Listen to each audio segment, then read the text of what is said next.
Have you ever wondered why your journey has been so turbulent, why the winds seem to always blow against you, and the storms never seem to cease? You've prayed, cried out, and even questioned your path. Yet in the silence of those moments, there was always a whisper, a divine assurance that the trials were not for your destruction, but for your elevation. I am here to tell you something extraordinary. What you've endured wasn't wasted. Those sleepless nights, those battles that no one saw, were shaping you, molding you, and preparing you for something that eyes have not seen and ears have not heard. Stay with me, because what's about to unfold in your life will be nothing short of divine revelation and supernatural provision. When God sets his eyes on someone for greatness, the process isn't always easy to comprehend. There is a divine law in the kingdom that preparation must precede promotion. God never releases his treasures into unprepared hands because he values his gifts too much to entrust them to those who cannot steward them. What you thought were setbacks were actually setups for what's coming next in your life. The fiery trials, the disappointments, and the seasons of lack were all tools in the hands of the master potter to shape you for the glory that is about to be revealed. Think about Joseph. He had a dream of greatness, a vision that seemed impossible. Yet before the palace there was the pit. Before the position there was the prison. It wasn't because God forgot him, it was because God was preparing him. You too have faced seasons that seemed unbearable. Maybe you've questioned your worth. Maybe you've even wondered if God still has a plan for you. But I assure you, every tear you cried was counted. Every pain you endured was purposed. Your trials were never meant to destroy you, they were designed to build resilience, faith, and character. In the kingdom of God, wealth is not just about money. It's about influence, purpose, and responsibility. What God is about to release in your life isn't just for you, it's for his glory and the advancement of his kingdom. The blessings he is preparing to pour out are tied to your willingness to walk in alignment with his will. He doesn't bless randomly, he blesses strategically. He has chosen you because he sees in you the heart of a steward, someone who will not hoard but will honor him with what they receive. But let me remind you of this truth: the wealth of the wicked is stored up for the righteous. This isn't just a promise, it's a principle. God has been orchestrating a divine transfer. What was held back from you, what seemed unreachable, is being positioned for your hands. Yet, this isn't a time to relax, it's a time to remain vigilant.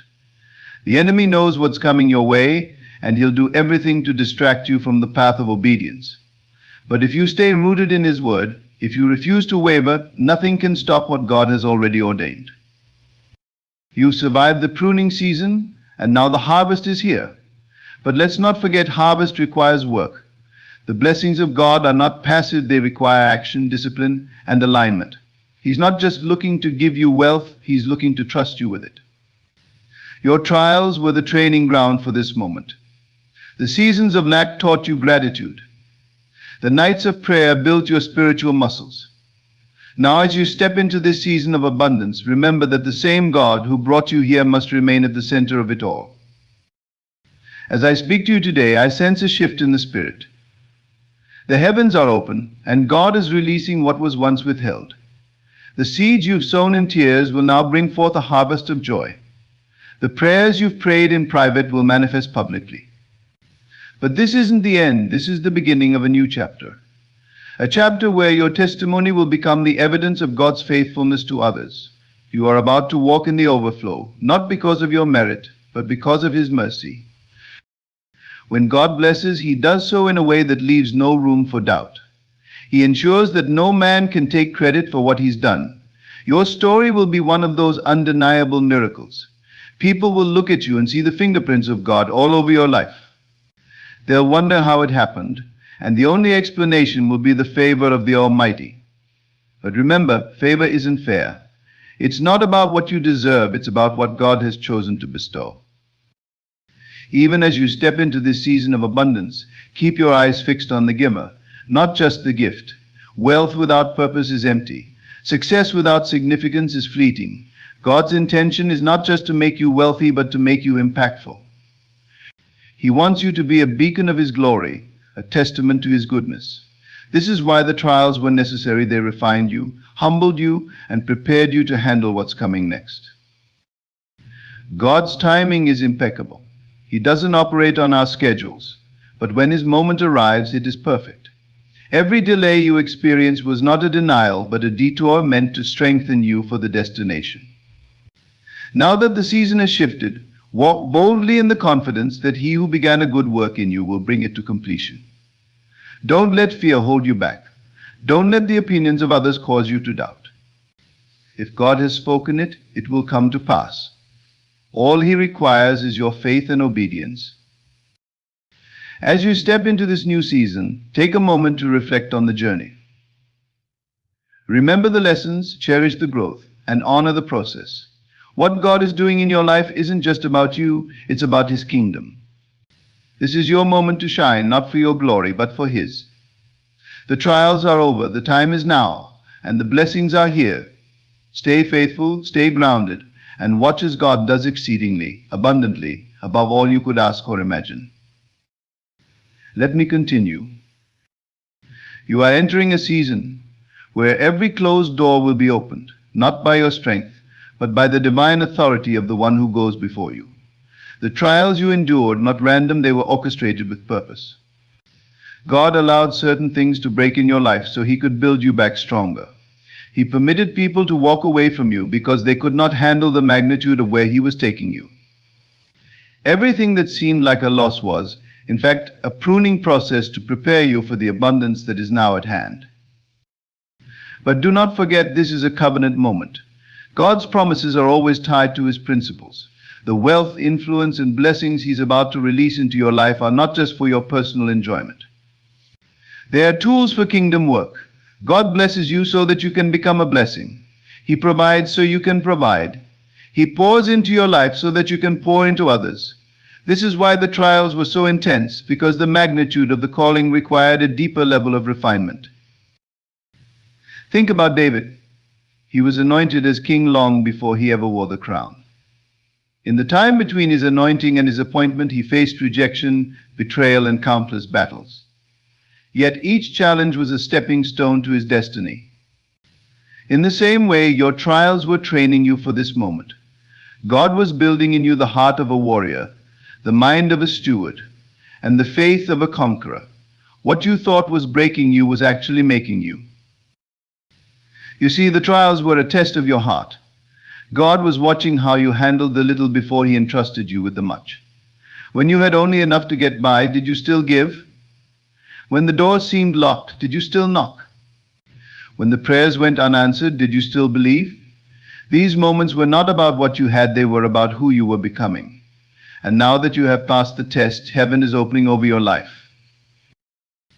This is the moment where faith meets fulfillment. The years of sowing in tears will now yield a harvest of joy. But remember, the harvest comes with responsibility. God is not just giving you resources, He is entrusting you with influence.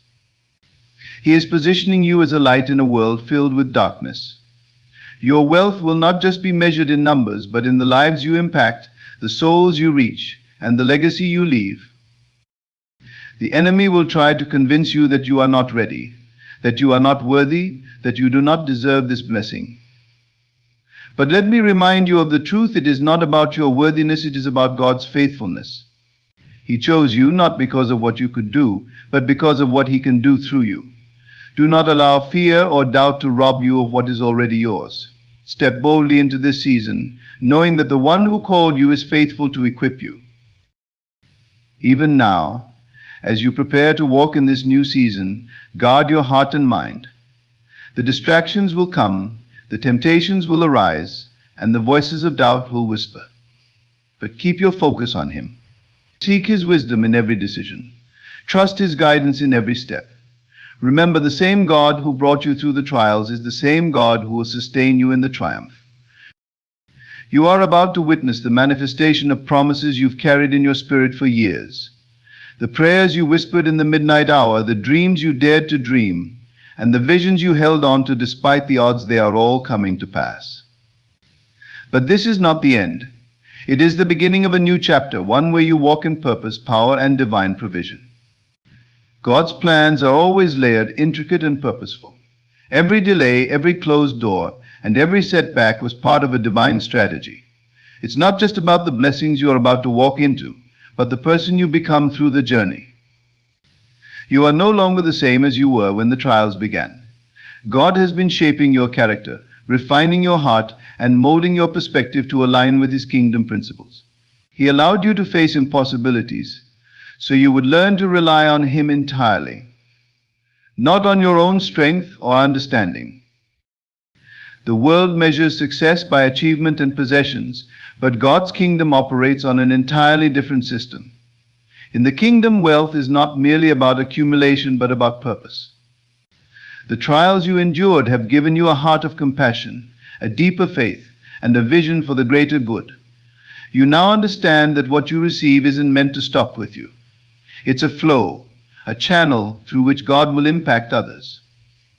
That's why your trials were so intense, because the calling on your life is extraordinary. As you step into this season, you must remain anchored in the truth that it is God who gives you the ability to produce wealth. The blessings that are unfolding in your life are a testament to His promises, not your efforts alone. He is the author of your story, and He has orchestrated every detail to align with His perfect will. You will see doors open that no man can shut, and you will walk into opportunities that seem beyond your reach. This is not by chance, but by divine design. You were chosen for this. Yet, there is a sobering reality that comes with being chosen. The responsibility attached to your calling is immense. The trials you endured weren't just about preparing you for blessings, they were also about teaching you stewardship. God allowed you to experience seasons of lack so that you would learn how to handle abundance.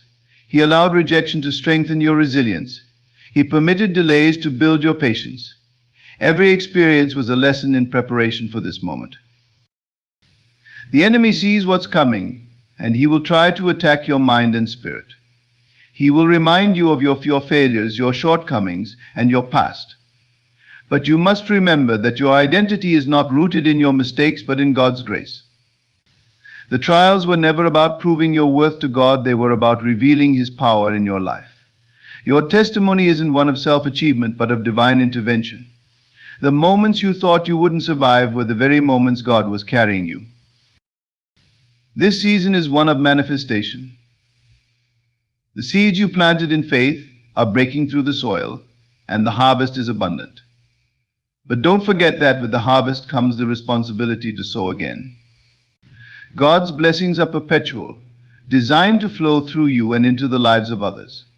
You were chosen not just to receive, but to multiply, to be a steward of what He entrusts to you. The wealth you are about to experience is not merely material, it is spiritual, emotional, and relational. God's abundance touches every area of your life. As you walk into this season, humility will be your greatest strength. The same God who lifted you up can sustain you, but He requires your obedience. Stay rooted in His word, seek His presence daily, and let His Spirit guide your steps. The blessings are not an end, they are a beginning. They are the resources you will need to fulfill the purpose He has placed within you. Your life is about to be a beacon of hope for those around you, a testament to what happens when you trust God through the trials. People will look at you and wonder how you achieved so much, but they won't see the nights you spent on your knees, the tears you cried, or the battles you fought in silence. What they will see is the evidence of God's hand on your life. But remember, this isn't about impressing others, it's about glorifying Him. Let your story be a reflection of His goodness, not your greatness. The wealth you're stepping into is a tool for kingdom work, a means to expand His influence on earth. The trials you endured have given you a unique perspective. You now understand what it means to have nothing and to rely on God for everything. That perspective is a gift. It will keep you grounded as the blessings flow. You've learned to value the small things, to be grateful in every circumstance, and to trust God in the waiting. Those lessons will serve you well in this next season, because they remind you of the source of your blessings. God's timing is impeccable. He knew exactly when to release the floodgates of heaven over your life. If He had done it earlier, you might not have been ready. If He had done it later, you might have grown weary. But now, in this moment, you are prepared. Your faith has been tested, your heart has been refined, and your vision has been clarified. You now understand that the blessings aren't about comfort, they're about calling. They're not about status, they're about service. As you walk into this season, keep your eyes on Him. The blessings will come with challenges, but they will also come with grace. The same God who brought you through the trials will sustain you in the triumph. He is your source, your provider, and your guide. Trust Him in every step, and you will see His hand move in ways you never imagined. This is your moment, not because of what you've done, but because of who He is. God's faithfulness knows no limits, and as you step into this season, it is crucial to remember that your story is far from ordinary. Every victory, every breakthrough, and every blessing that is about to come your way has been meticulously prepared by His divine hand. You may not understand why certain doors were closed or why some seasons felt unbearably long, but now you can see how every moment was necessary for where you're heading. The trials you thought would break you have instead refined you, shaping you into a vessel that God can trust with greater things. The wealth, influence, and abundance coming into your life are not random. They are the result of a divine covenant, a promise made by a God who cannot lie. But these blessings are not meant to elevate you above others. They are designed to position you as a servant, a steward, and a light in a world that desperately needs hope. God has entrusted you with a unique role, and the resources He is releasing into your life are tools to accomplish His will. He is not only blessing you, but is also making you a blessing to nations. In the same way that Joseph went from the prison to the palace, you are about to see a shift in your circumstances. But remember, even when Joseph reached the height of his success, his heart remained aligned with God's purpose. He understood that his position of influence was not for self-glorification, but for the saving of many lives. You too are being placed in a position where your decisions, actions, and generosity will ripple into eternity. God is using you as a conduit of His grace, and with that comes great responsibility. You've learned to rely on God when you had little, and now He is teaching you to rely on Him when you have much. This is a lesson many overlook, but it is just as important. Wealth and abundance can be distractions if they are not grounded in a heart of worship. The enemy will try to use these blessings to draw you away from your Creator, to convince you that you no longer need Him. But you must remember that everything you have and everything you are comes from Him. He is the source, and without Him, the blessings lose their meaning. The process you've endured has not only built your character, but has also positioned you to handle what is coming. God never gives us more than we can bear, and that includes blessings. He knows the weight of influence and resources, and He has spent this time preparing you to carry it with grace. You are stepping into a season where favor will surround you, where opportunities will come effortlessly, and where doors will open without you even knocking. But as these blessings pour in, your focus must remain on the One who made it all possible. The world will take notice of what God is doing in your life, and some will question how it happened. They won't understand the hours you spent in prayer, the moments of doubt you overcame, or the faith it took to keep going. They will see the glory, but not the story. Yet this is your opportunity to point them to the author of it all. Let your testimony be a reminder that God is still in the business of miracles, that He is still faithful to those who trust Him, and that He is still the God who turns trials into triumphs. This is not just about financial wealth, it's about the fullness of life that God promises. You will see restoration in relationships, healing in your body, and peace in your mind. The blessings coming your way will touch every area of your life, leaving no stone unturned. But as you experience this overflow, remember that it is not yours to hoard.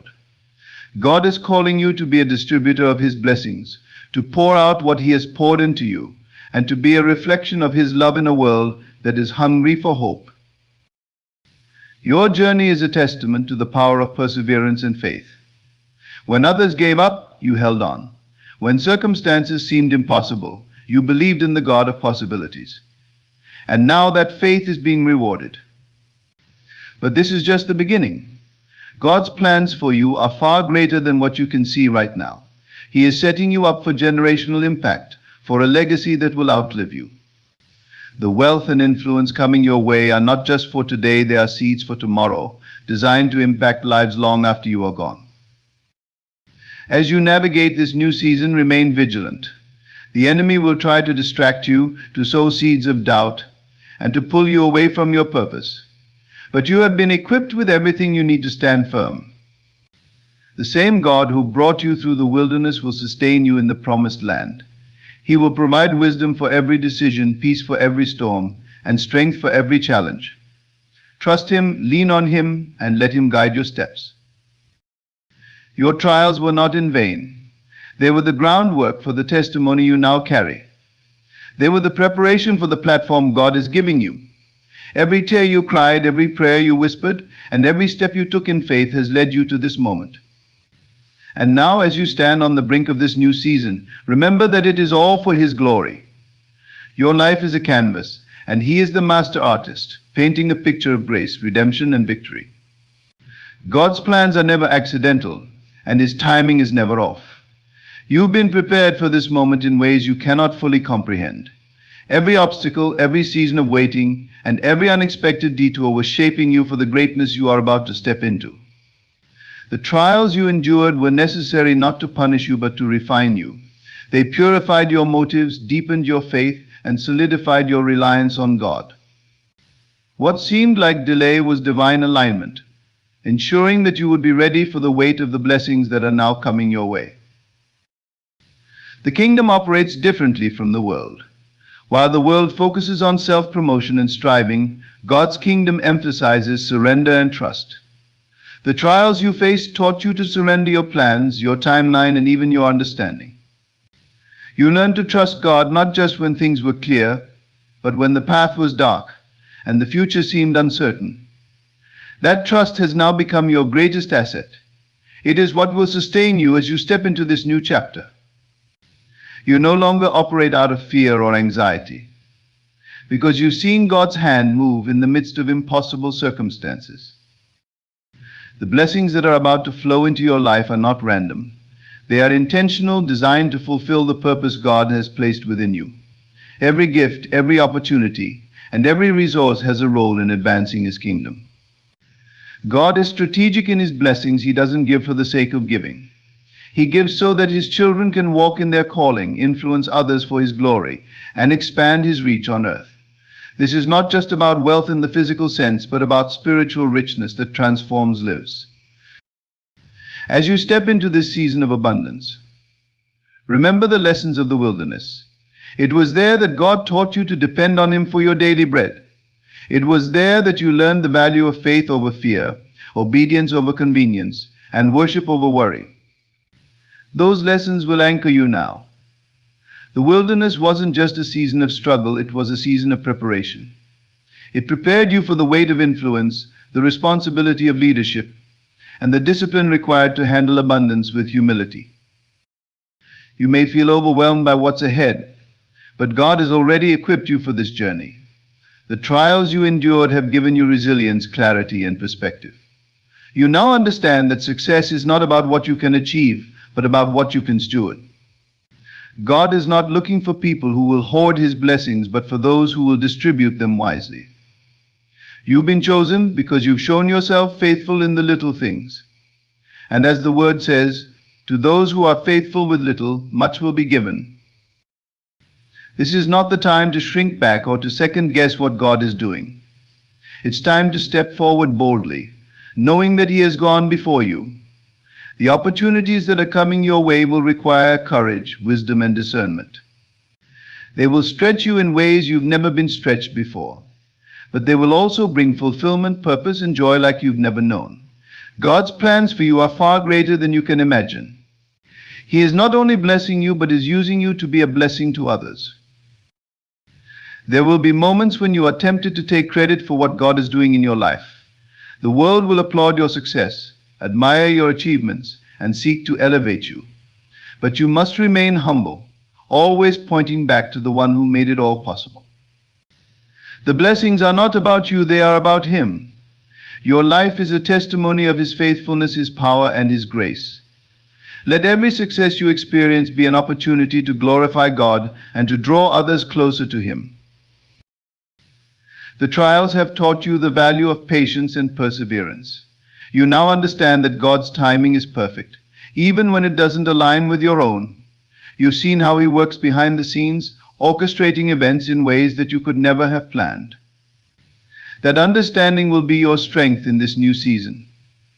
When challenges arise, you can rest in the knowledge that the same God who brought you this far will carry you forward. He is faithful, and He is for you. As you walk in this season of abundance, stay rooted in His Word. The Bible is your guide, your anchor, and your source of wisdom. It is filled with promises that remind you of who you are and whose you are. Let those promises fuel your faith and keep you grounded. The enemy will try to distract you with the allure of worldly success, but you must stay focused on what truly matters. The trials taught you that God is enough, and that truth will sustain you in the days ahead. This new season is not the end of your journey, it is a beginning. It is the start of a chapter where God's promises are fulfilled, His plans are revealed, and His glory is displayed through your life. But with blessings come responsibilities. You are called to be a light, a voice, and an example. You are called to use what God has given you to uplift others, to share the gospel, and to expand His kingdom. This is not a burden, it is a privilege. You've been chosen for such a time as this, and God's grace will enable you to fulfill your calling. The weight of this moment is significant, and it is no accident that you find yourself here. God has orchestrated every step, every challenge, and every breakthrough to prepare you for this exact time. His plans for you have always been intentional, and now you are walking into the manifestation of promises that have been spoken over your life long before you could imagine.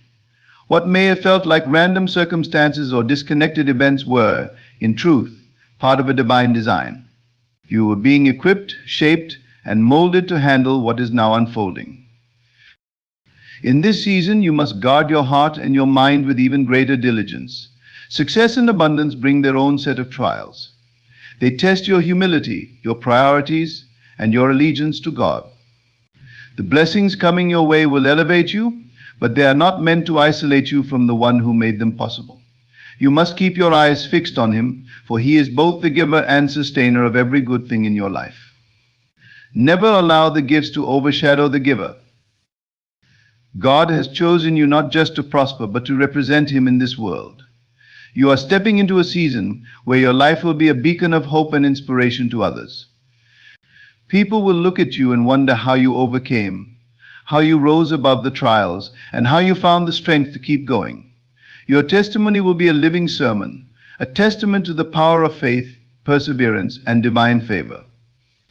In sharing your story, you will draw others closer to God, not through your words alone, but through the evidence of His work in your life. As you embrace the abundance that is coming, never forget the lessons of the past. Remember the times when you had nothing but God, when your prayers were filled with desperation and your faith was tested in the fire of adversity. Those moments were not wasted, they were building a foundation of trust and dependence on Him.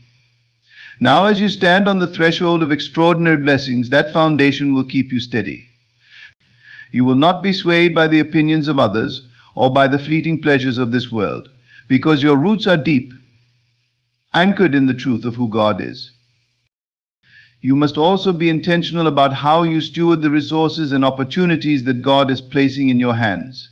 These blessings are not just for you, they are meant to flow through you to impact others. God is calling you to be a conduit of His love, grace, and provision. The influence and wealth you are receiving are tools to fulfill a higher purpose. They are meant to build His kingdom, to uplift the brokenhearted, and to meet the needs of those who cannot help themselves. This is your chance to partner with God in His work, to be His hands and feet in a world that desperately needs Him. The journey you've been on has also prepared you to recognize the traps that often come with success. You've learned to discern the voices of those who seek to manipulate, flatter, or distract you. Not everyone who celebrates your victories has your best interests at heart. Some will try to attach themselves to your success, not because they are aligned with your purpose, but because they see an opportunity for personal gain. But God has given you wisdom and discernment. He has taught you to listen to His voice above all others.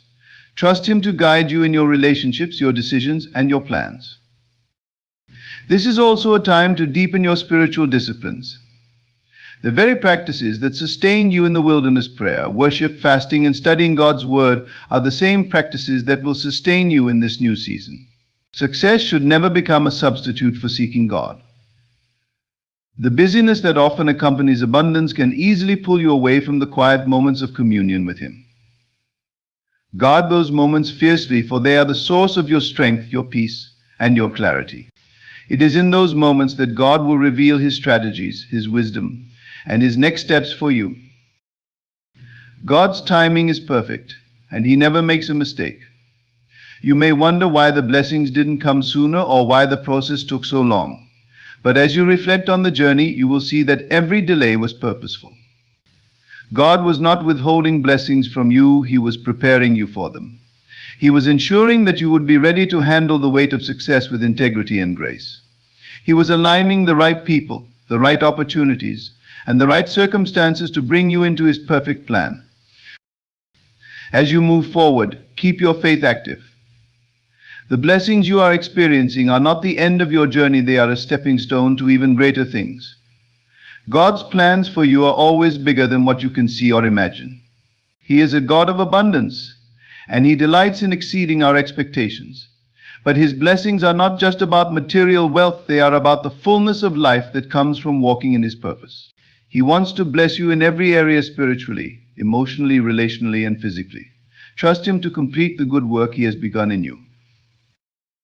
Your life is a testimony of God's faithfulness, and it is a reminder to others that He is still in the business of miracles. You are proof that God can take what was meant for harm and turn it into something beautiful. You are a living example of His ability to redeem, restore, and elevate. Let your life inspire others to believe, to hope, and to trust in the God who never fails. As you share your story, you will sow seeds of faith in others, seeds that will bear fruit in ways you may never see. The blessings coming your way will require boldness and courage. They will call you to step out of your comfort zone, to take risks, and to trust God in new and deeper ways. But you can move forward with confidence, knowing that He is with you. The same God who carried you through the trials will sustain you in the triumphs. He has not brought you this far to leave you now. His promises are sure, and His plans are perfect. You stand now on the threshold of a season that will redefine everything you've known. The trials, the waiting, and the pain were not wasted. They were the tools God used to prepare you for this moment.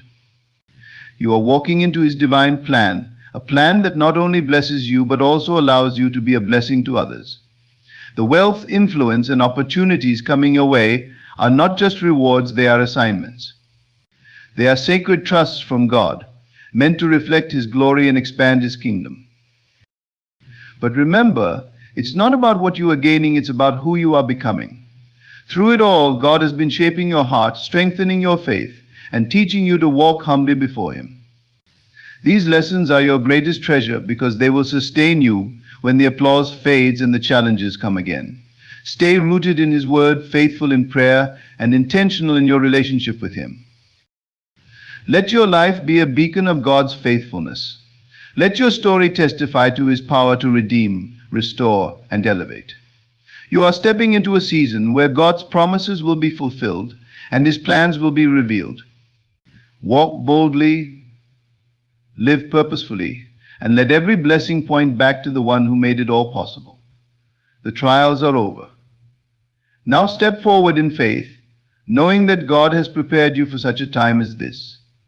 Imagine for a moment that there exists a parallel version of you, a version that has actualized all that you desire to be, to do, and to have.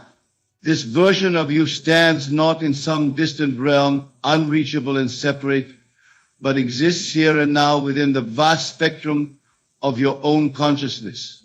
This parallel you is not a figment of imagination, but a living reality within the infinite states of your being. Now I ask you to listen closely, for this parallel version of you has a message of utmost importance. A message so profound, so transformative, that to avoid it would be to deny yourself the very essence of your divine nature.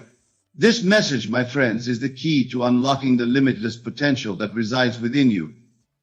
The parallel you speaks of a fundamental truth, a truth that has been whispered by the sages throughout the ages, echoed in the corridors of time, and now stands before you demanding recognition. This truth is simple yet profound. You are the operant power in your world. Your consciousness, your imagination, is the very foundation upon which your reality is built. Let us delve deeper into this revelation. The parallel wants you to know that the world you perceive, the circumstances you find yourself in, the very fabric of your existence, is but an outward picture of your inner assumptions. Every experience, every encounter, every moment of your life is a reflection of the state of consciousness you occupy. Consider for a moment the implications of this truth.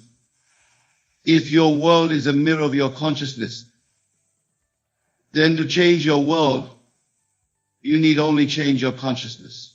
The parallel has mastered this art and now beckons you to do the same. It urges you to awaken to your true nature as the author of your life story. But how, you may ask, does one change their consciousness? The answer lies in the power of your imagination. Your imagination, far from being a mere faculty for daydreaming, is the very workshop wherein your world is fashioned. The parallel understands this intimately and employs this knowledge with unwavering conviction. Imagine, if you will, a desire you hold dear. Perhaps it's a loving relationship, a fulfilling career, radiant health, or abundant wealth. Now, instead of yearning for this desire as something outside of yourself, something to be attained in some distant future, the parallel invites you to assume the feeling of its fulfillment now. This, my friends, is the crux of the message, the secret that the parallel wants you to embrace wholeheartedly. The art of assuming the feeling of the wish fulfilled. It is through this assumption, this living in the end, that you align yourself with the version of you that has already realized this desire. Let me illustrate this principle with a simple exercise. Close your eyes for a moment and think of something you deeply desire. Now, instead of contemplating how to achieve it, I want you to imagine how you would feel if this desire were already fulfilled.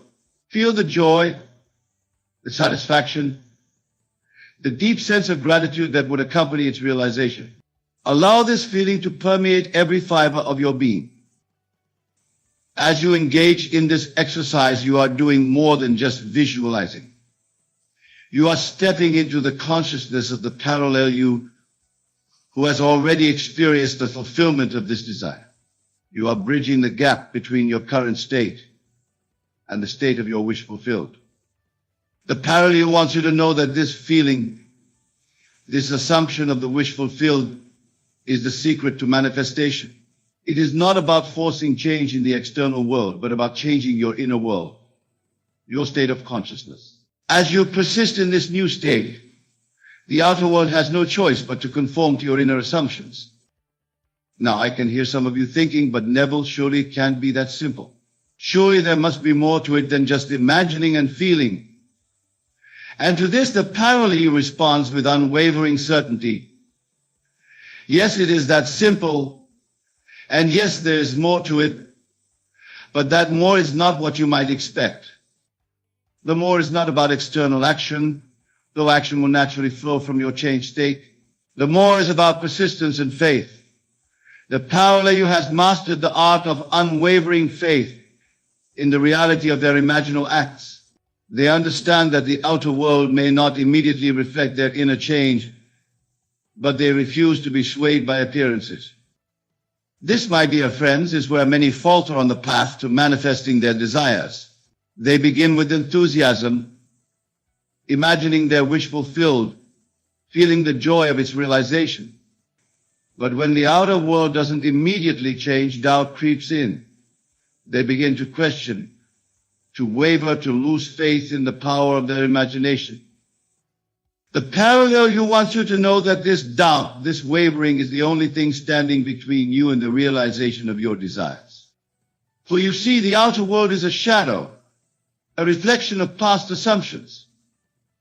It takes time for it to catch up to your new state of consciousness. During this time, which some call the Sabbath, your faith is tested. But the parallel you has unwavering faith. They know that what they have imagined and felt as real must inevitably express itself in their outer world. They do not question when or how their desire will manifest. They simply know that it must, for it is law. This law, my friends, is as certain as the law of gravity. Just as an object released from your hand must fall to the ground, so must your assumptions, persisted in, find expression in your outer world.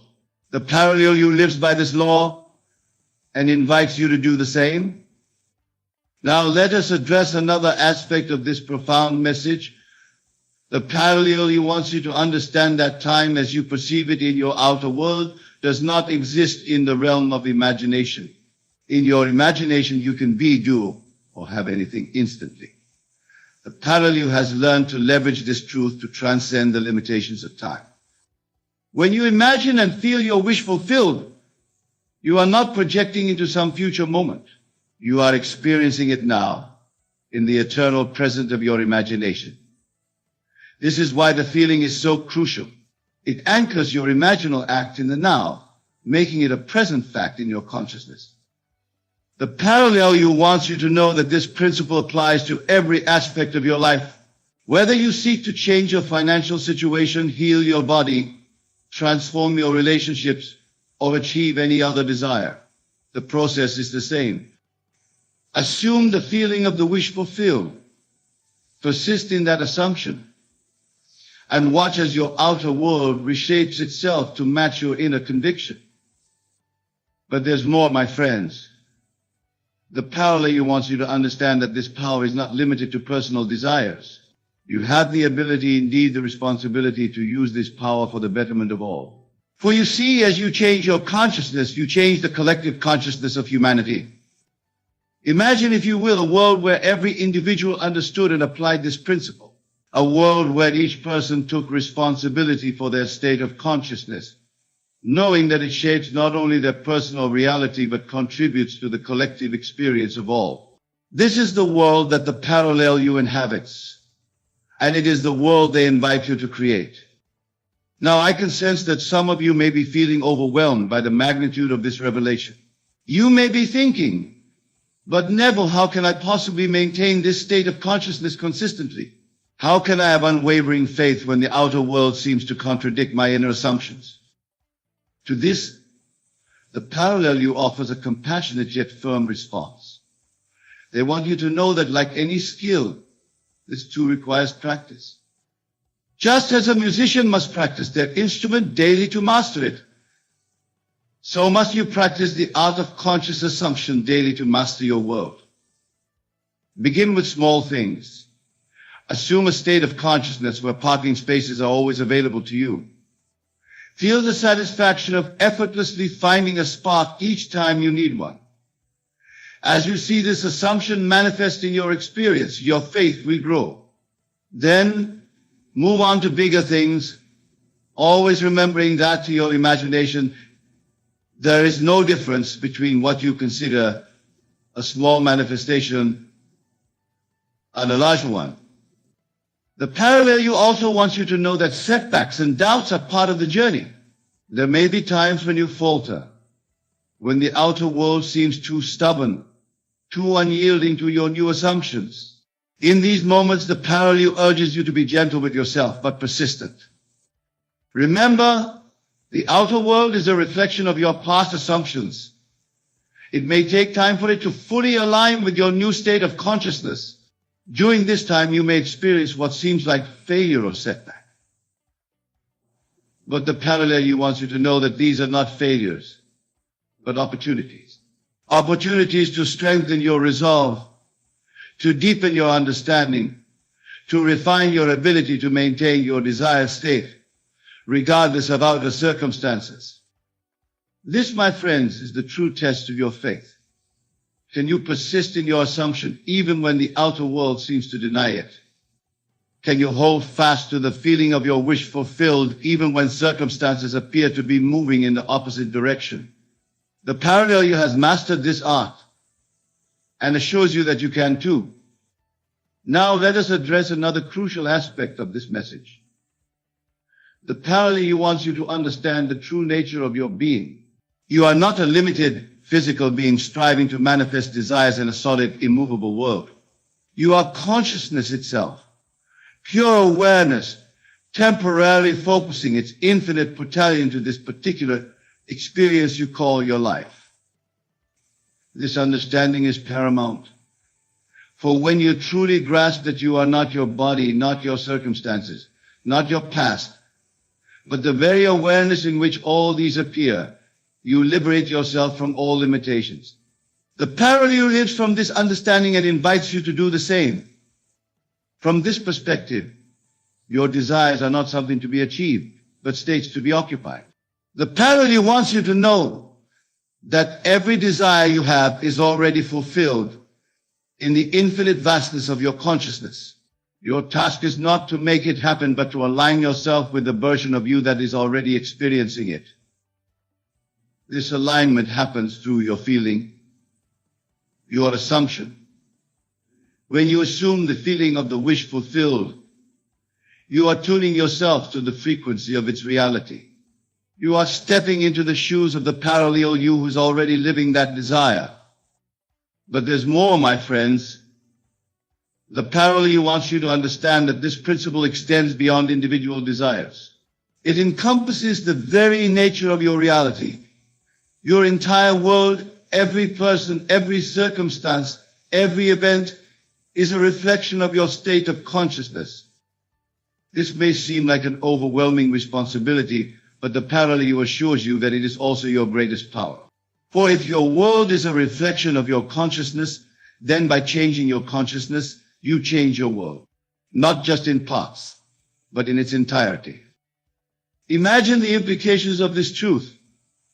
Every person in your life is playing a role that you have assigned them through your assumptions. Every circumstance, whether perceived as positive or negative, is a manifestation of your inner state. The parallel lives with this awareness and invites you to awaken to it. Now, this doesn't mean that others don't have free will or that you are somehow controlling them. Rather, it means that your experience of others, your perception of their behavior towards you, is a reflection of your assumptions about them and about yourself. The parallel wants you to know that this understanding is the key to transforming all your relationships. Instead of trying to change others, change your assumptions about them. Instead of reacting to their behavior, assume they are as you would like them to be. As you persist in this new assumption, you will be amazed at how your experience of them transforms. This principle applies not just to individuals, but to collective experiences as well. The state of your society, your nation, your world is a reflection of collective consciousness. By changing your own consciousness, you contribute to shifting the collective. The parallel understands this and uses this knowledge to create positive change on a grand scale. Now, I can hear some of you thinking, but Neville, if everything is a reflection of my consciousness, why would I ever choose to experience anything negative? This, my friends, is a profound question, and the answer reveals another layer of the parallel use message. You see, what you perceive as negative experiences are not punishments or failures, but opportunities for growth and expansion. They are calls to examine your consciousness, to uncover limiting beliefs and assumptions that may be operating beneath your conscious awareness. The parallel wants you to know that every challenge, every setback, every moment of doubt or fear is an invitation to go deeper into yourself, to examine your assumptions, to expand your understanding of who you truly are. When you face a challenge, instead of seeing it as something to overcome in the outer world, see it as a signal to shift your inner world. Ask yourself, what assumption, what belief, what aspect of my consciousness is this situation reflecting? Then instead of fighting against the outer circumstance, focus on shifting the inner state. This, my dear friends, is the art of living from the state of the wish fulfilled. It is not about ignoring or denying current circumstances, but about seeing through them to the truth of your being. It is about recognizing that your true power lies not in manipulating the outer world, but in commanding your inner world. The parallel has mastered this art. They do not waste energy fighting against unwanted circumstances. Instead, they invest their energy in assuming the state of consciousness that aligns with their desires. They know that as they maintain this state, the outer world must conform. Now let us delve even deeper into this profound message. The parallel wants you to understand that your imagination is not just a tool for manifesting desires, but the very substance of your reality. Your entire world, every aspect of your experience, is imagination made visible. This understanding revolutionizes your approach to life. Instead of seeing your imagination as something separate from reality, something to be used to change reality, you begin to see that it is reality. Your physical senses show you a world that seems solid and unchanging. But your imagination reveals the fluid, malleable nature of existence. The parallel lives from this understanding. They know that what appears to be fixed circumstances are really just solidified imagination. And just as they were created by imagination, they can be changed by imagination. This is why the parallel places such emphasis on the feeling, the assumption of the wish fulfilled. For in that feeling, in that assumption, lies the seed of a new reality. As you water that seed with your attention, as you nurture it with your unwavering faith, it grows into your new experience. But there's more, my friends. The parallel wants you to know that this principle extends beyond the manifestation of specific desires.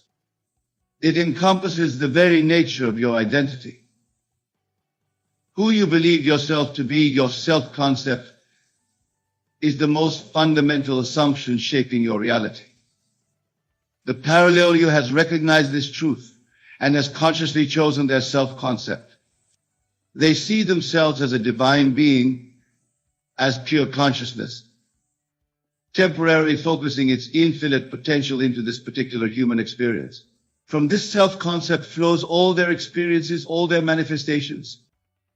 Now I invite you to examine your own self-concept. Who do you believe yourself to be? What assumptions do you hold about your capabilities, your worth, your place in the world?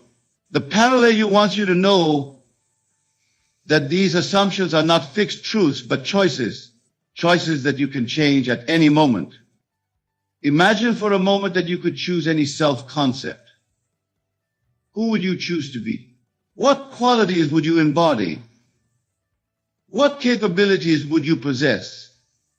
The parallel urges you to make this choice consciously, to assume the self-concept of the person who already has all that you desire. This, my friends, is the ultimate use of your imagination. By consciously choosing, assuming a new self-concept, you set in motion a complete transformation of your world. For your outer world can only reflect what you hold to be true about yourself. Now, I can sense that some of you may be feeling overwhelmed by the magnitude of this responsibility. You may be thinking, but Neville, how can I possibly monitor and control all my assumptions? How can I maintain this new self-concept consistently? To this, the parallel offers a compassionate reminder. You are already doing this every moment of every day. Every assumption you hold, every belief you maintain is shaping your reality right now. The only difference is that most of this is happening unconsciously. The invitation is to bring this process into your conscious awareness, to take deliberate control of your assumptions.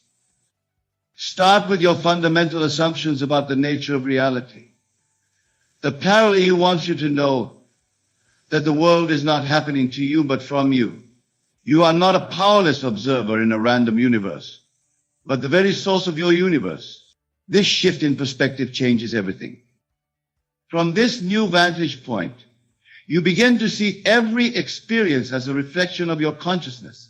You no longer see yourself as a victim of circumstances, but as the author of your life story. This is the perspective from which the parallel operates, and it is the perspective they invite you to adopt. But there's more to this message, my friends. The parallel wants you to understand that this power you possess comes with a profound responsibility. For as you awaken to your true nature as the operant power in your world, you also awaken to your connection to all of existence. You see, the consciousness that you are is not separate from the consciousness that animates all of life. It is one consciousness expressing itself in myriad forms.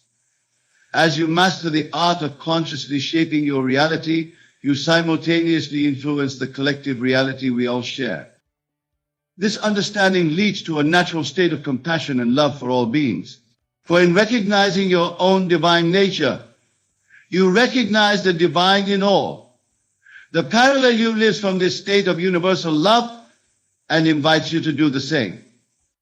Imagine how your world would transform if you approached every interaction, every relationship from this state of consciousness. Imagine seeing the divine in every person you meet, recognizing that their copyright charged response was limited as it hit the maximum length allowed at this time. Behavior is a reflection of their own state of consciousness. This perspective transforms your relationships, your interactions, and ultimately your entire world. The parallel wants you to know that this state of consciousness is not something to be achieved, but to be remembered. It is your natural state, obscured only by the veils of limiting beliefs and assumptions. As you peel away these veils through conscious assumption and unwavering faith, you return to your true nature. This journey of remembrance is not always easy. The parallel acknowledges that there will be moments of doubt, times when the old patterns of thinking and feeling try to reassert themselves. In these moments, they urge you to be gentle with yourself, but persistent.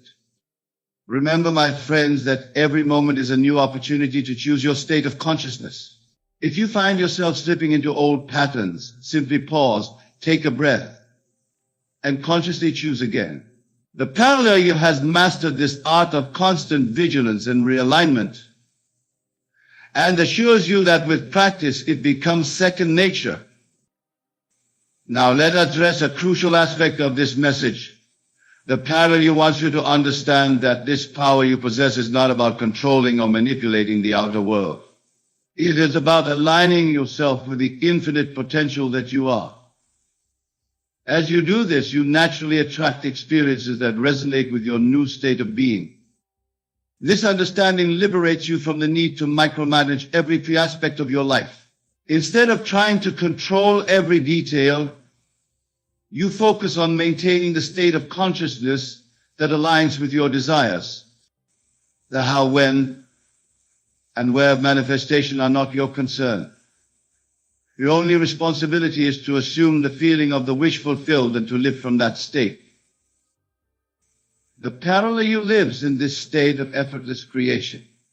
They understand that the universe has infinite intelligence and will orchestrate the perfect unfolding of events to match their inner state.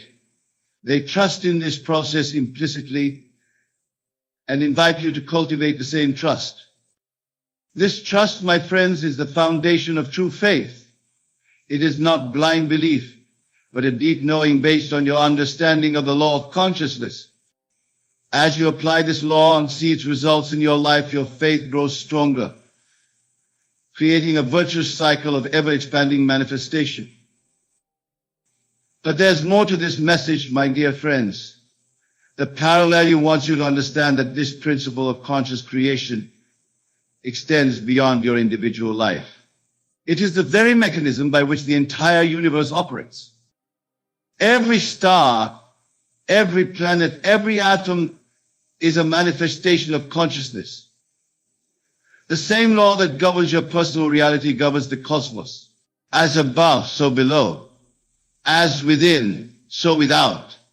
This understanding reveals the profound unity of all existence and your integral role within it. From this perspective, you begin to see your life not as an isolated journey, but as part of the grand unfolding of universal consciousness. Your personal growth, your manifestations, your very existence contributes to the evolution of the whole. The parallel lives with this cosmic awareness. They understand that as they elevate their consciousness, they elevate the consciousness of all. As they manifest their desires, they expand the possibilities for all of existence. They invite you to embrace this grand perspective and to recognize the cosmic significance of your journey. Now, I can sense that some of you may be feeling a bit overwhelmed by the magnitude of this revelation. You may be thinking, but Neville, how can I possibly live up to this cosmic role? How can I bear the responsibility of shaping not just my reality, but contributing to the reality of all? To this, the parallel offers a loving reminder. You are already fulfilling this role, whether you are conscious of it or not. Every thought, every feeling, every assumption you hold is already shaping your reality and contributing to the collective. The invitation is simply to do consciously what you have been doing unconsciously. Start where you are. Begin with your immediate experience. Choose a small aspect of your life that you wish to change and apply the principle of conscious assumption. As you see the results, your confidence will grow, and you will naturally expand your application of this law. The parallel assures you that as you embark on this journey of conscious creation, you will discover resources within yourself that you never knew existed. Strengths will emerge, insights will dawn, synchronicities will multiply. The universe itself will seem to conspire to support your new way of being. But remember, my friends, that this journey is not about reaching a final destination. It is about continual expansion, endless exploration of the infinite potential that you are. The parallel is not a static state to be achieved, but the ever-evolving expression of your divine nature. As you align yourself with this truth, you will find that your desires evolve as well. What once seemed like the ultimate goal becomes just a stepping stone to even greater expressions of your potential. This is the nature of consciousness, ever expanding, ever exploring, ever creating. The parallel wants you to know that this journey of conscious creation is the grandest adventure you can embark upon. It is a journey of self-discovery, of unlocking your infinite potential, of remembering your true divine nature. On this journey, you will encounter aspects of yourself that you never knew existed. You will uncover depths of wisdom, wells of strength, heights of joy that will astound you.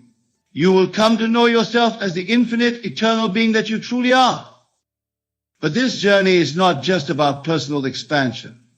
As you elevate your consciousness, as you master the art of conscious creation, you become a beacon of light for others.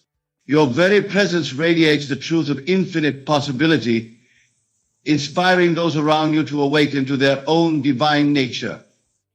The parallel understands this ripple effect and uses it consciously to contribute to the awakening of all of humanity. They invite you to do the same, to recognize that your personal journey of awakening is simultaneously a service to all of existence. Now, as we near the end of this message, I want to emphasize a crucial point. The parallel wants you to understand that this message, this invitation to conscious creation, is not something external to you. It is not coming from some separate, more evolved version of yourself. This message is arising from the depths of your own being. It is your own higher self, your own divine nature, calling you to remember who you truly are. The parallel is not separate from you, but is the fullest expression of your own potential, beckoning you to align with it. In every moment, with every breath, you have the opportunity to answer this call, to align yourself with the parallel you, to step into the full power of your divine nature, to assume the state of consciousness that matches your deepest desires. My dear friends, the choice is yours. The power is yours. The parallel you is not some distant ideal, but a living reality within you waiting to be expressed. Will you answer the call? Will you accept the invitation to live from the state of your wish fulfilled? Will you dare to be the God of your universe? Remember, the outer world may not immediately reflect your inner change. There may be moments of doubt, times when circumstances seem to contradict your new assumptions. In these moments, hold fast to your faith. Trust in the law of consciousness.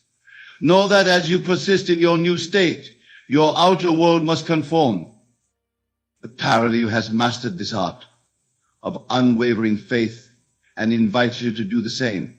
They want you to know that every challenge is an opportunity, every setback a chance to deepen your understanding and strengthen your resolve. As you embark on this journey of conscious creation, be patient with yourself. Be gentle but persistent. Celebrate every success, no matter how small. Learn from every experience, knowing that even apparent failures are stepping stones to greater understanding. And above all, my dear friends, enjoy the journey. Revel in the joy of conscious creation. Delight in the unfolding of your infinite potential. For this is not a burden, but the greatest gift you can give yourself and the world. The parallel lives in this state of joyous creation and invites you to join them, to step into the full power of your divine nature, to assume the feeling of your wish fulfilled, to be the conscious creator of your reality. For in doing so, you not only transform your own life, but you contribute to the elevation of all of existence. You become a living testament to the infinite potential within each of us. You become the change you wish to see in the world. My dear friends, the time for hesitation is over. The time for doubt is past. Now is the moment to embrace your divine nature, to step into your power as the conscious creator of your reality. The parallel is not a distant ideal, but a living potential within you, waiting to be expressed. Will you answer the call? Will you accept the invitation to live from the state of your wish fulfilled? Will you dare to be the God of your universe? The choice is yours. The power is yours. The parallel you is you, in your highest expression, beckoning you to align with your true nature. Embrace this truth, live from this understanding, and watch as your world transforms in ways you never thought possible. Remember, my friends, you are not bound by your past, by your circumstances, or by the opinions of others. You are bound only by your assumptions about yourself and your world. Change these assumptions, and you change your reality. The parallel you has done this and invites you to do the same. They want you to know that this power is not something to be earned or achieved, but to be remembered and claimed. It is your birthright as a divine being having a human experience. As we conclude this message, I urge you to take a moment to reflect. Feel the truth of these words resonating within you. Allow yourself to expand into the knowing of your divine nature. Feel the limitless potential that resides within you. Now, my dear friends, go forth and create. Go forth and assume the state of your wish fulfilled. Go forth and be the God of your universe. For in doing so, you not only transform your own life, but you contribute to the elevation of all of existence. The parallel you is waiting, not in some distant realm, but within you here and now. Will you answer the call? Will you step into the full power of your divine nature? The choice is yours. The power is yours. The time is now. Remember, you are the operant power in your world. You are the author of your life story. You are the conscious creator of your reality. Embrace this truth. Live from this understanding and watch as miracles unfold in your life. Go now and be the parallel you. Be the highest expression of your divine nature. Be the conscious creator of your magnificent reality. For in doing so, you fulfill your highest purpose and contribute to the awakening of all of humanity. The parallel has spoken. The message has been delivered. The invitation has been extended. The choice, as always, is yours. Choose wisely, choose consciously, choose lovingly. For as you choose, so shall your world be. And with that, my dear friends, I bid you farewell. But remember, this is not an ending, but a beginning. A beginning of a new way of being, a new way of creating, a new way of living. Embrace it fully, live it joyously, and watch as your world transforms in miraculous ways. The parallel awaits. The power is yours. The time is now. Go forth and create the life of your dreams, for in doing so you fulfill your divine purpose and contribute to the elevation of all of existence. I prayed for a rose, a single rose, and in my heart I believed that was all I needed. The longing for this rose filled my thoughts, and I envisioned it in my mind, in every detail. I imagined its beauty, its fragrance, the softness of its petals, and how it would fill my soul with peace and joy. It was my desire, my wish, and I prayed for it with all the intensity of my being. But as I walked the path of faith, something remarkable happened. Something greater than I had asked for began to unfold. What I received was not just a rose, but a whole garden. In the quiet moments of my prayers, I had focused on a single flower, thinking that was the extent of my desires, my needs. Yet God, in His infinite wisdom, knew that my heart was capable of much more than I could have imagined. He saw the desires that lay deep within me, the ones I had not yet spoken, the ones I had yet to realize. What I had thought was a small, humble prayer was in truth a prayer for much more. I had asked for a rose, but in God's perfect understanding of me, He knew I needed a garden that would not only fulfill my request, but transform me. You see, when we pray, we are not just speaking to God. We are declaring the state of our consciousness. We are tapping into a higher realm of understanding where the seed of our desire is planted. Our prayers are not just words. They are living thoughts that resonate with the divine, and in the silence that follows, the universe begins to move. What we think is a small wish is actually a great potential for creation. What we see as a single rose is in reality a whole world of possibilities waiting to manifest. As the garden began to take shape, I realized that the rose was only the beginning of something more profound. Every flower in that garden represented a dream, a blessing, a gift that had been born from the fertile soil of my faith. Each blossom symbolized a different aspect of life: love, success, peace, joy, health, all the things I had not asked for directly, but were part of the vastness of God's generosity. The garden was a reflection of my growth, an outward manifestation of the inner transformation that had taken place in my heart. In receiving the garden, I learned that our prayers are not limitations. We may think we are asking for something small, something specific, but God sees us as whole beings with infinite potential. He knows our true desires, even the ones hidden beneath the surface of our consciousness. When we pray, we are not just asking for a single rose, we are asking for the full bloom of our lives. We are calling forth the garden that lies within us, a garden full of abundance, beauty, and grace. The journey from the prayer of a rose to the garden I received was not immediate, and it was not without challenges. There were times when I wondered if the rose was ever coming, when the ground seemed barren and my faith wavered. But in those moments I remembered that the garden was already in existence. It was within me, planted deep in the unseen realms of possibility. Every doubt, every setback was simply a moment for me to realign with the truth that the garden was already mine to claim. This is the power of faith and trust. When you align yourself with the divine plan, you are no longer bound by the limits of your current understanding. You are connected to the eternal flow of abundance that transcends time and space. God does not give you what you think you need. He gives you what is aligned with your highest good. And in doing so, He opens doors you didn't even know existed. When you pray, do not limit yourself to a single rose. Do not limit yourself to one dream, one vision, one possibility. Open your heart to the vastness of the universe and trust that what you receive will be far greater than you can imagine. You may ask for a rose, But in God's hands, that prayer transforms into a garden that nourishes every part of your life, bringing you more than you could have ever asked for. Remember, the garden is not just something you receive, it is something you become. It is a reflection of your faith, your inner transformation, and your willingness to trust in the divine. The rose you asked for was only the beginning.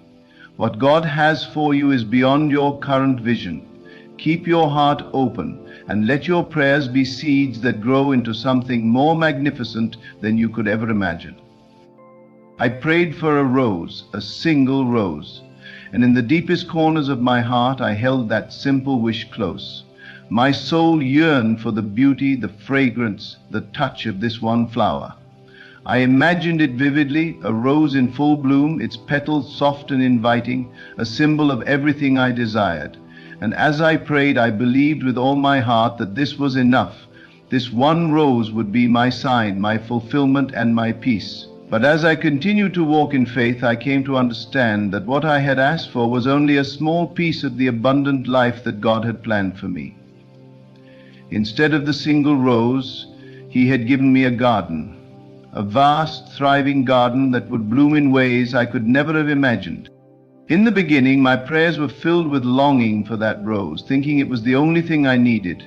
I focused on the single flower as if it were the epitome of my desire, the answer to my prayers. But as the days went by, as I continued to trust and surrender, I began to notice something incredible happening. The garden was not something I could see with my physical eyes, not at first, but within me, I could feel it. I could sense it. And as the seasons changed, as the days passed, that garden started to reveal itself in every corner of my life. What I did not understand when I first prayed for the rose was that God was not just responding to my request.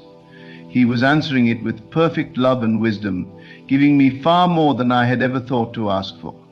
He saw the fullness of my soul, the potential within me, and He knew that I was capable of so much more. I had been asking for a single rose, but He was giving me a garden of endless possibilities, a garden that would bring me joy, peace, and fulfillment in ways I could not have foreseen. It's easy to get caught in the trap of believing that our desires are small, that we are asking for something too simple or too specific. We may think we are limited to what we can see, feel, or understand, but God's view of us is different. He sees the depths of our hearts, the layers of our being, and the infinite potential within us. Our prayers are not merely requests. They are invitations to the divine to show us what is possible, even beyond our limited understanding. We may ask for a rose, but in truth we are asking for the fullness of life itself. We are asking to be connected to the very source of all creation, and that source knows what we need far better than we do. I had prayed for that rose, and in doing so I was unknowingly opening myself to receive so much more. The garden I received was not just about material things or external circumstances. It was a reflection of the internal transformation that was happening within me. As the garden began to bloom, I began to see things differently. My heart opened wider, my mind expanded, and I began to understand the vastness of the universe and my place within it. What I had once thought was a simple prayer for a single flower had turned into a journey of self-discovery, growth, and awakening. The garden, I realized, was not just about external manifestations. It was about becoming. It was about stepping into the truth of who I am and embracing the abundance that already exists within me. The rose was merely the seed from which the garden grew. It was the initial spark that ignited a chain of events that would forever change my life. In receiving the garden, I realized that I had been praying for more than I could ever articulate with words. The rose was just the beginning, the first step, in a much grander journey that was unfolding before me. As I looked at the garden, I saw not just flowers, but opportunities. I saw not just beauty, but lessons. Each flower in the garden represented a different aspect of life: love, success, health, peace, creativity, and more. The garden was a living, breathing manifestation of everything that was available to me waiting for me to embrace it fully. The rose was just a small part of a much greater whole, and I realized that the more I allowed myself to expand, the more I could see and appreciate the vastness of what was being offered. The beauty of the garden was not just in the flowers themselves, but in the way each flower came into being. I had not had to force the garden to grow. It grew naturally, effortlessly, just as all things in life grow when we trust the process and allow them to unfold.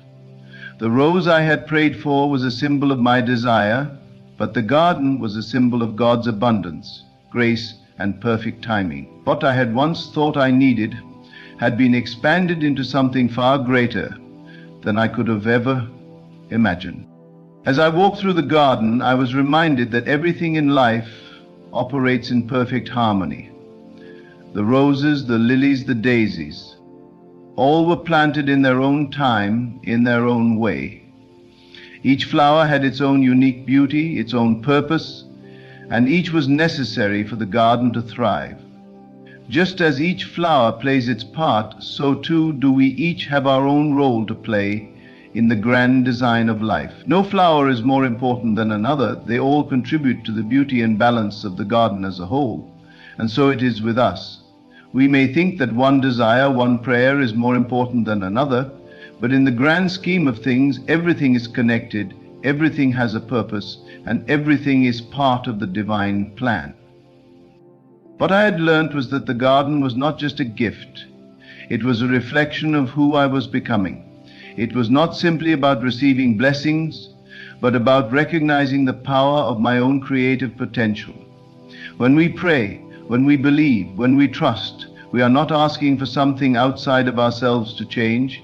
We are inviting the divine to reveal the truth of who we are and what we are capable of. The garden is not just a place where flowers bloom, it is a place where we bloom, where we grow into the fullness of our being, where we realize that we are part of the infinite, unchanging flow of life.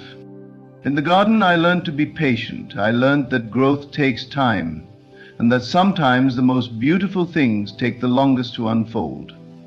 There were days when I wondered if the roses would ever bloom, if the garden would ever be complete.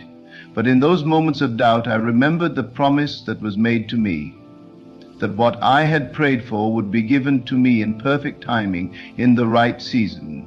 The garden in all its beauty and abundance was always there waiting for me to see it.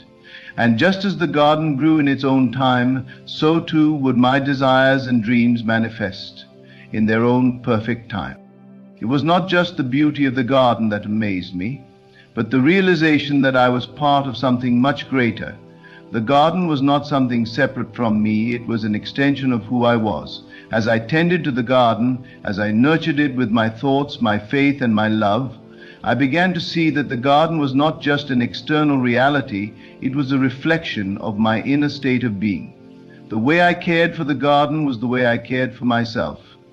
The way I nurtured the flowers was the way I nurtured my own growth. The garden was a mirror, reflecting back to me everything I was becoming and everything I had already become.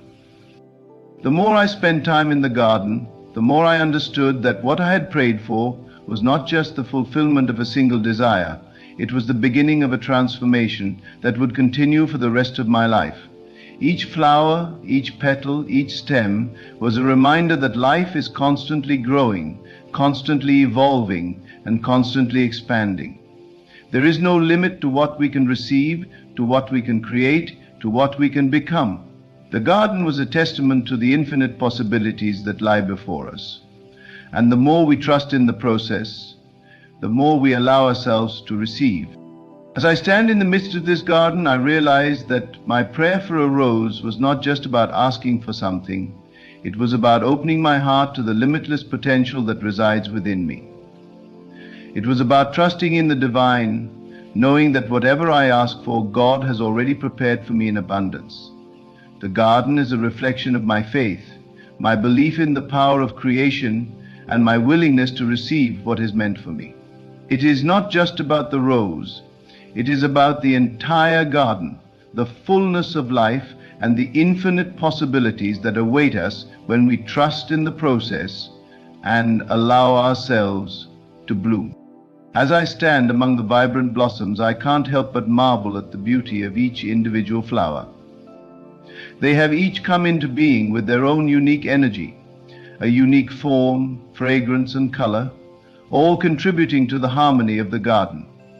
Each bloom, no matter how big or small, is a testament to the divine order that is woven into the fabric of the universe.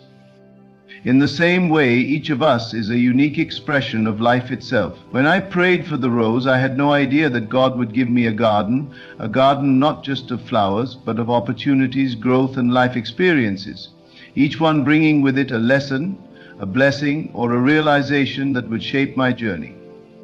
I often reflect on how limited my perception was when I first made that prayer. I thought I knew exactly what I needed, a single beautiful rose to brighten my life. I asked for it because it represented something simple, something I thought would bring me peace. But what I had failed to realize was that God, in His infinite wisdom, was not just answering my request for a flower, He was responding to the deepest desires of my heart.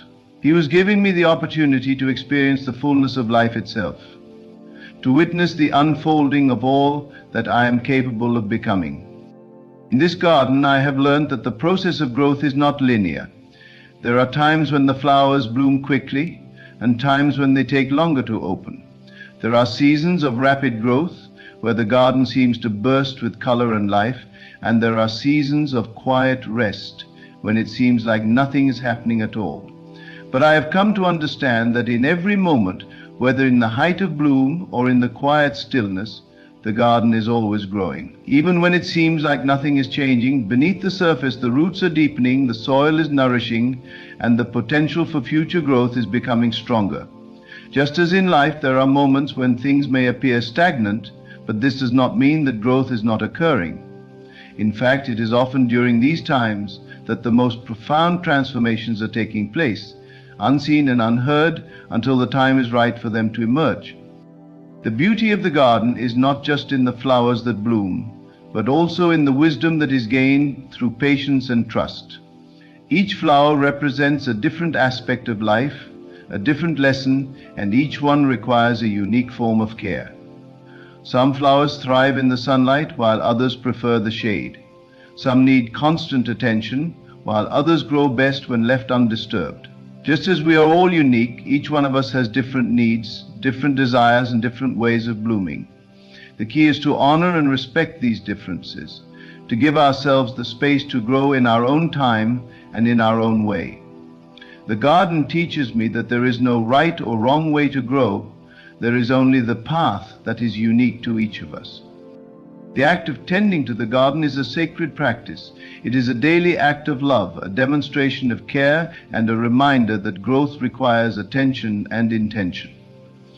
In the same way, our desires and dreams require our care and attention. The prayer I once offered for a single rose was just the beginning of a journey of learning to tend to the inner garden of my soul. Just as the physical garden requires water, sunlight, and nourishment to thrive, so too do our inner gardens require love, faith, and gratitude. By focusing on what we want to grow, whether it be our dreams, our relationships, or our health, we can cultivate a life of abundance. The more we nurture these desires, the more they begin to take root and grow. The garden is also a place of release. As I work among the flowers, I am reminded that in order for new growth to occur, old growth must sometimes be pruned away. This is a part of life, a necessary step in the process of evolution. Just as the dead leaves and faded flowers are pruned to make way for new growth in the garden, so too must we let go of old beliefs, fears, and attachments that no longer serve us. In the quiet moments of stillness, as I remove the old and make space for the new, I am reminded that growth cannot occur without release. We must let go of the past to make room for the future. We must trust that the pruning is not a loss, but rather a necessary part of the process, a way of clearing the space for something even greater to emerge. As the garden flourishes, I realize that the roses, the lilies, the daisies, they are all part of a grand design. They are not isolated, separate entities. They are interconnected, each one dependent on the others for balance and harmony. The roses need the daisies need the lilies, and all of them together create a symphony of beauty and life. This is a reminder that we too are interconnected. We are not isolated beings, but part of a greater whole. Our lives are intertwined with those around us, and our growth is often influenced by the growth of others. Just as the garden thrives because of its diversity, so too do our lives thrive when we embrace the richness of our relationships and experiences.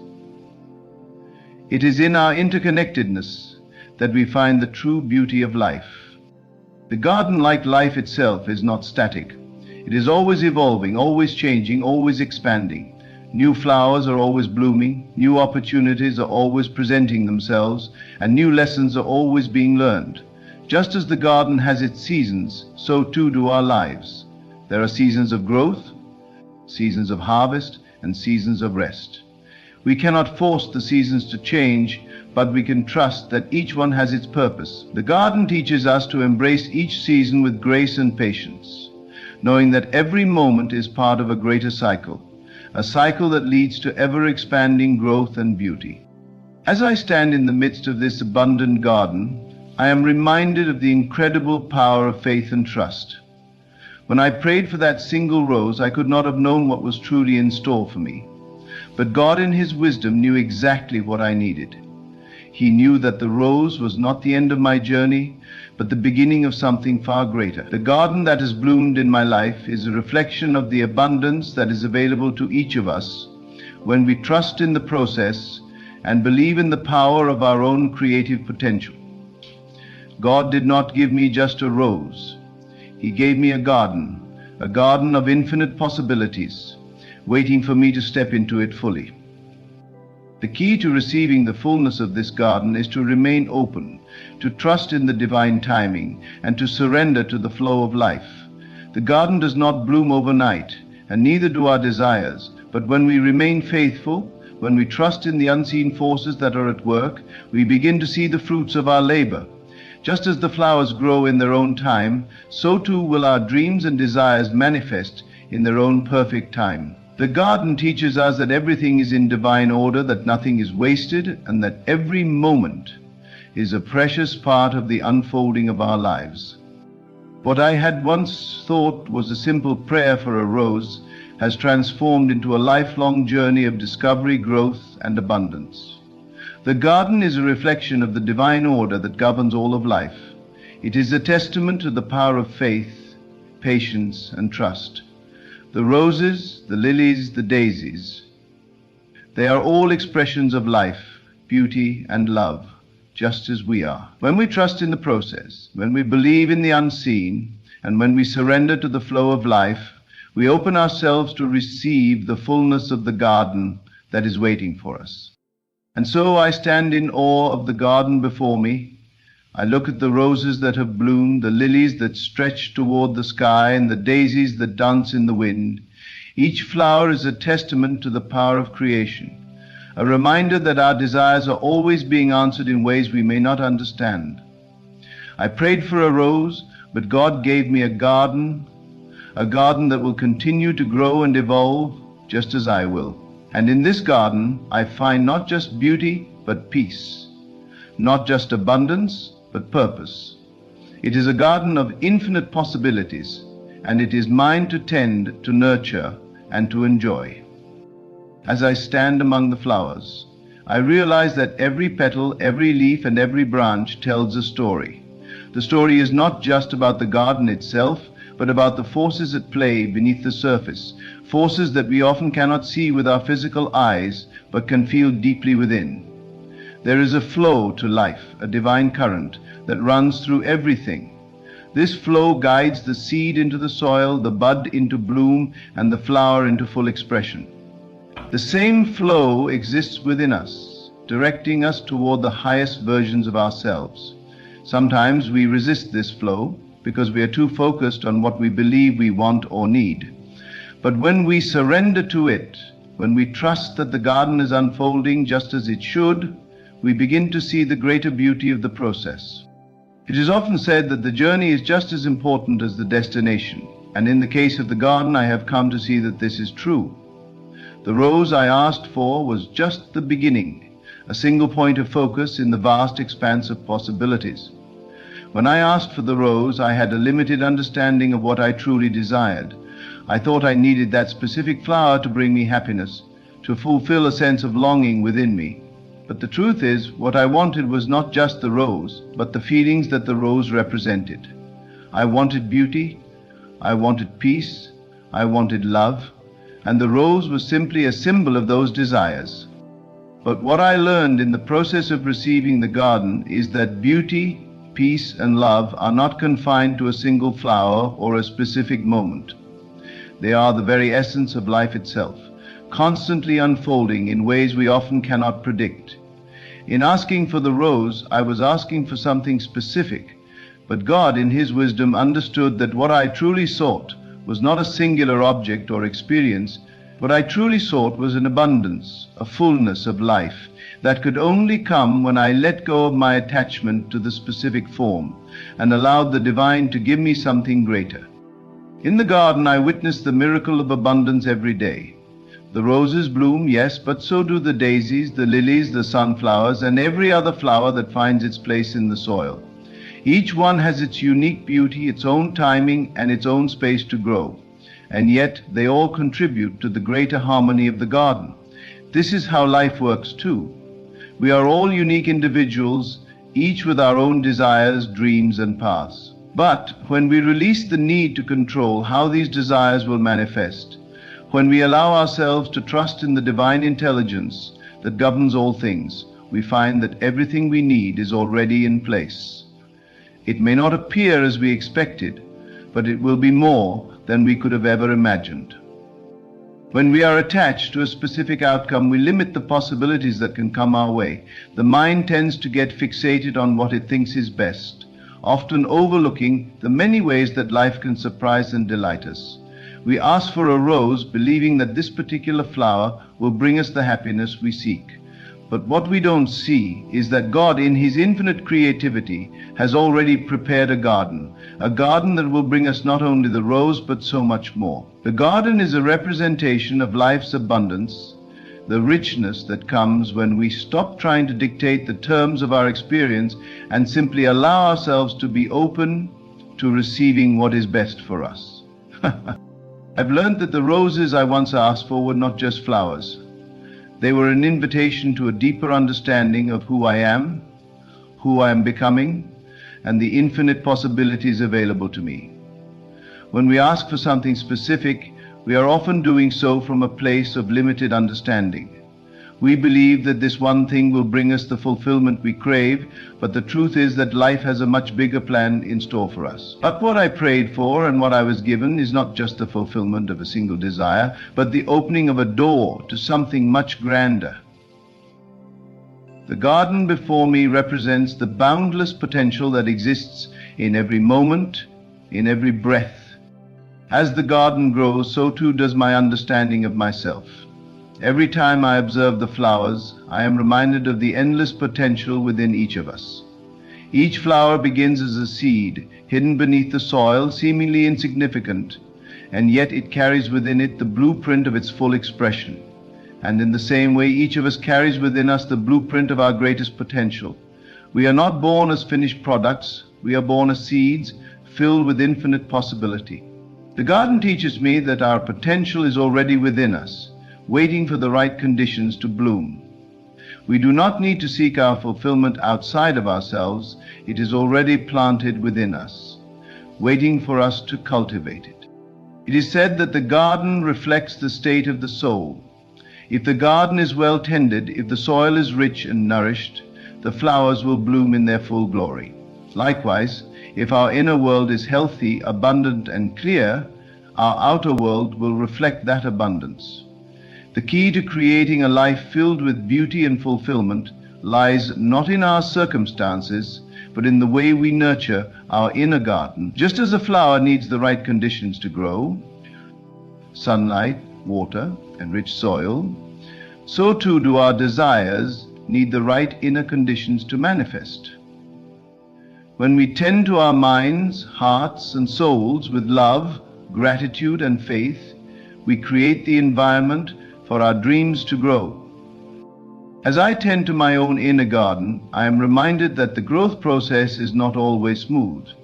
There are times when weeds will appear, when pests will threaten to destroy the flowers, when the weather will be too harsh for the delicate blooms. And yet, these challenges are not signs of failure. They are simply part of the natural cycle of growth. The weeds can be removed, the pests can be managed, and the garden can be protected from the storms. In the same way, we face challenges and obstacles in life. But these are not signs that we are on the wrong path. They are simply opportunities to learn, to grow stronger, and to deepen our faith. Every challenge we face is an invitation to strengthen our roots, to deepen our understanding, and to trust in the process of life. The garden is also a reminder of the importance of patience. Flowers do not bloom overnight, and neither do our dreams. Growth takes time. There are moments of waiting, of uncertainty, but in these moments we are being prepared for the fullness of what is to come. The seed does not question the process. It simply trusts that in time it will grow into the magnificent flower it was always meant to be. And so must we. We must trust in the timing of our lives, knowing that everything is unfolding exactly as it should. The rose, the lily, the sunflower, they all bloom in their own time, and so will our desires, our dreams, and our greatest potentials. It's easy to become impatient when we don't see immediate results, but if we can shift our perspective, we can see that the waiting period is not a time of emptiness, but a time of preparation. In the same way that the garden is not barren during the winter months, neither is our life ever truly in a state of nothingness. Even in the quiet times, there is preparation happening beneath the surface. The roots are deepening, the foundation is being strengthened, the flowers are simply waiting for the right moment to emerge. What I have learned from this garden is that life is not about seeking perfection. It is about embracing the beauty of the journey, the process, and the unfolding. The garden is always changing, always growing, and always revealing new layers of beauty. In the same way, we are constantly evolving, constantly becoming. There is no end to this process of growth. We are not meant to arrive at a destination, but to experience the joy of the journey itself, to witness the miracle of transformation at every turn. In the grand tapestry of life, every moment is a gift.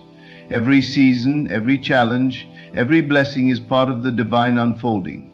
The garden teaches me to trust that I have everything I need within me to thrive, and that when I let go of my limited vision and open myself to the abundant possibilities of life, I will always be surprised by what unfolds before me. The garden is not just a collection of flowers, it is a reflection of the life I am creating.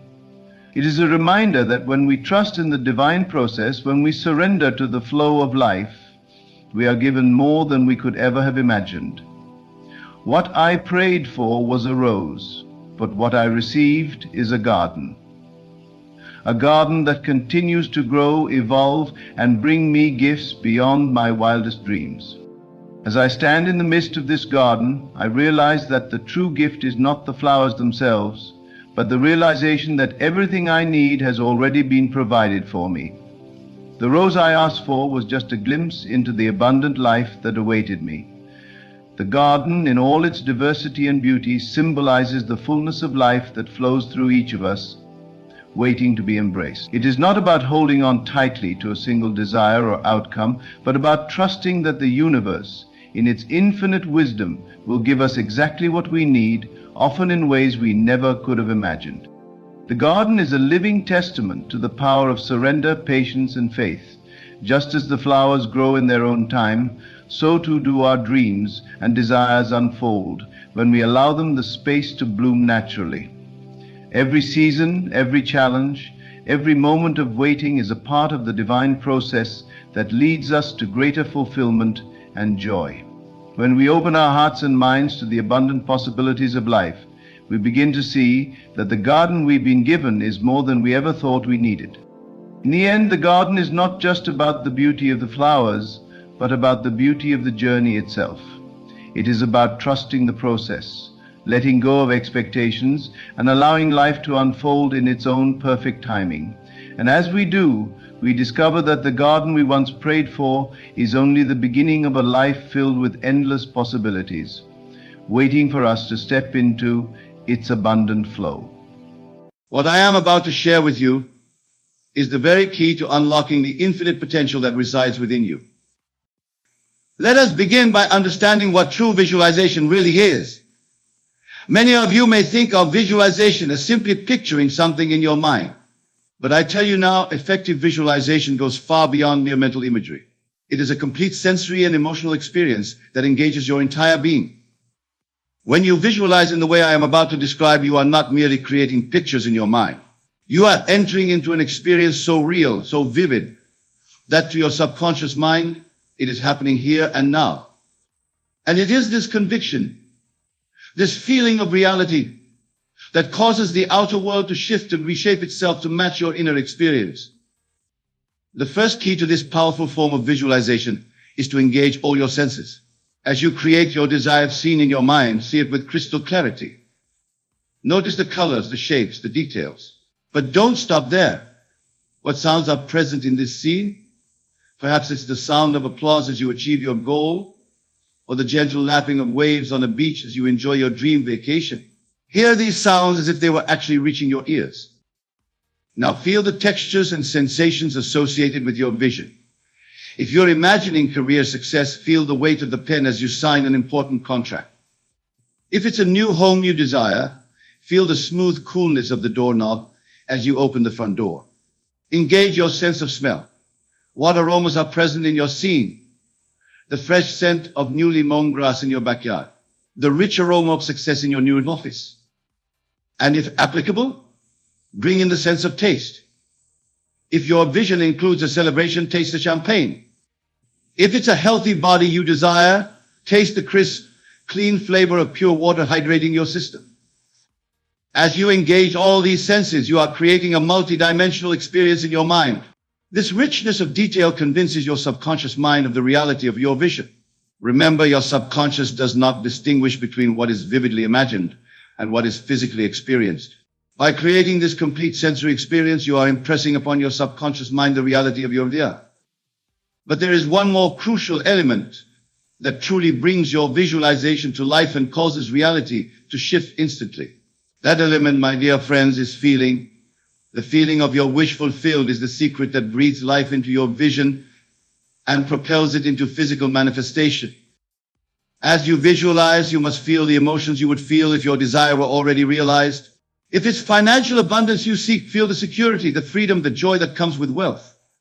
If it's a loving relationship, feel the love, the connection, the deep sense of belonging. Whatever your desire, the feeling must be so real, so intense, that when you open your eyes, you carry with you the emotional satisfaction of your wish fulfilled. This feeling is not something you can fake or force. It must arise naturally from your complete immersion in your visualized scene. This is why the sensory detail is so important. As you see, hear, feel, smell, and taste your desire, realize the appropriate emotions will naturally arise. Now, some of you may be thinking, but Neville, how can I feel something that isn't yet true in my physical reality? And to this I say, your imagination is the bridge between your current reality and your desired state. It is through your imagination that you can step into the feeling of your wish fulfilled, even before it manifests in the physical world. Your imagination is not a flight of fancy or a frivolous faculty. It is the very workshop wherein you fashion your future. When you imagine, you are experiencing reality at its most fundamental level. You are engaging with the pure potential of consciousness, shaping it with your attention and your assumption. To use your imagination in this powerful way, you must first quiet your conscious mind. The chattering of your daily thoughts, your worries, your doubts, these must be silenced. Enter a state of relaxation, a state akin to sleep, but in which you remain consciously aware. In this state, your subconscious mind becomes more receptive to impression. Once in this relaxed state, construct your scene. This scene should be one that implies the fulfillment of your desire. If your desire is for a successful career, you might imagine yourself in your ideal office or receiving congratulations from colleagues. If it's health you seek, imagine yourself engaging in activities that only a healthy person could do. The scene itself should be short and simple. It's not about creating an elaborate story, but about capturing a moment that implies your desire is now a fact. This scene is your platform, the stage upon which you will enact the feeling of your wish fulfilled. Now step in this scene. Don't watch it as a spectator, but experience it from the first-person perspective. Be there in that moment, and as you experience it, let the feeling of fulfillment wash over you. Feel the gratitude, the joy, the satisfaction of having your desire realized. This is where many falter. They can see the scene clearly, but they fail to evoke the feeling. Remember, it is the feeling that gives life to your visualization. Without feeling, visualization is merely a mental exercise. With feeling, it becomes an act of creation. As you practice this, you may find that the feeling comes more easily with repetition. Each time you return to your scene, the feeling becomes more vivid, more real. This is good. You are strengthening the impression upon your subconscious mind. But here's a crucial point. Once you have evoked the feeling, once you have impressed it upon your subconscious, you must carry it with you into your waking life. This is where many stumble. They do their visualization exercise. They feel it intensely in the moment, but then they return to their daily life and fall back into old patterns of thought and feeling. To cause reality to shift instantly, you must maintain the feeling of your wish fulfilled, even in the face of contradictory evidence. This is where faith comes in. Not blind faith, but faith born of understanding. Understanding that your outer world is a reflection of your inner state. When you truly grasp this, you will no longer be swayed by appearances. You will know that what you see around you is the effect, not the cause. The cause lies in your consciousness, in your feeling. And as you persist in the feeling of your wish fulfilled, your outer world must reshape itself to match this inner conviction. Now let us address a common challenge in this practice, the apparent contradictions of your senses. As you begin to live in the feeling of your wish fulfilled, you may find that your current circumstances seem to contradict your assumption. Bills may still need to be paid. Problems may still arise. How do you maintain your feeling in the face of these seeming contradictions? This is where the art of ignoring comes into play. To ignore is not to deny the existence of something, but to refrain from giving it your attention and energy. When contradictory evidence appears, acknowledge it briefly, then immediately return your attention to the feeling of your wish fulfilled. Remember, what you see in your outer world is the result of past assumptions, past feelings. It is like an echo of what you once believed. Your task now is to give more attention, more importance, more reality to your new assumption than to these outdated circumstances. This practice requires mental discipline. It requires you to stand firm in your new assumption even when your senses argue against it. But remember, your senses only show you what has been, not what can be. Your imagination, informed by your feeling, shows you what will be. As you persist in maintaining the feeling of your wish fulfilled, even in the face of contradictory evidence, you will begin to see changes in your outer world. These changes may start small, a fortunate coincidence, an unexpected opportunity, a shift in someone's behavior towards you. Do not dismiss these as mere chance. They are the first fruits of your new assumption taking root. Now, let us delve deeper into the nature of feeling. When I speak of feeling, I am not referring merely to emotions, though emotions play a part. I am speaking of a deeper sense, a knowing and unshakable conviction. It is the difference between saying I want to be wealthy and knowing, in the very core of your being, I am wealthy. This feeling, conviction, is not something you can fake or force. It arises naturally when you have successfully impressed your desire upon your subconscious mind. This is why the repeated use of your imagination is so crucial. Each time you return to your imaginal scene, Each time you step into the feeling of your wish fulfilled, you are deepening this impression. Think of it like wearing a groove in a record. The first time you play the record, the needle may skip and jump. But with repeated plays, the groove deepens and the music plays smoothly. Similarly, as you repeat your imaginal act, the feeling becomes more natural, more habitual. It becomes your dominant state. This is the state from which creation occurs. When you can maintain this feeling conviction throughout your day, when it becomes as natural as breathing, you have mastered the art of conscious creation. Your outer world has no choice but to conform to this inner state. But what of those moments when doubt creeps in, when fear arises, when the old patterns of thought and feeling try to reassert themselves? These moments are inevitable, especially in the beginning of your practice. Do not be discouraged by them. Instead, see them as opportunities to strengthen your new assumption. When doubt arises, do not fight it. Fighting against the thought only gives it more power. Instead, gently but firmly return to your feeling of wish fulfilled. Remind yourself that what you see around you is the past. Your new assumption, your new feeling is creating your future.